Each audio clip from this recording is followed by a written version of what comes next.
No Man of God is a drama film starring Elijah Wood and Luke Kirby. Elijah Wood plays FBI agent, analyst Bill Hagmaier. He's one of the first ever FBI criminal profilers. And he basically is tasked with talking to Ted Bundy and trying to get him to confess before, he gets put away forever. Because they haven't really actually gotten a confession.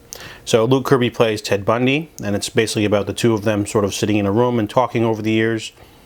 This movie has an interesting topic. Ted Bundy is, the charming serial killer. I've seen the Ted Bundy tapes. I've seen the movie with Zac Efron as Ted Bundy, and it's an interesting topic, but this movie doesn't really dive deep. It's a little shallow.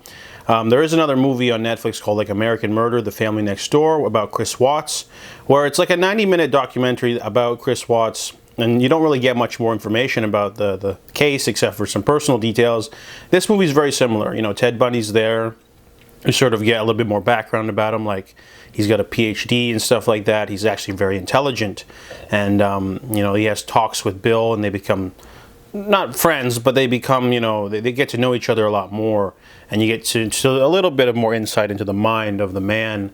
But overall, it's it's a really light affair. There's not much in terms of drama. That's not like Bill has to break him and get the locations of the other bodies or something like that. It's just more them talking, and in order to get Ted Bundy to open up, he's got to open up himself, and the performances are okay, but overall the movie is very shallow. It doesn't really dive deep into anything. It doesn't give you any much drama.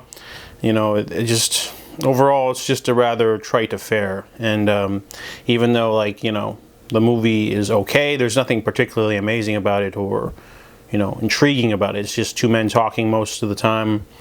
Get to learn a little bit more about the FBI profiling thing and Ted Bundy a little bit, but not really intense or intriguing as it could have been. So I give No Man of God a 5 out of 10.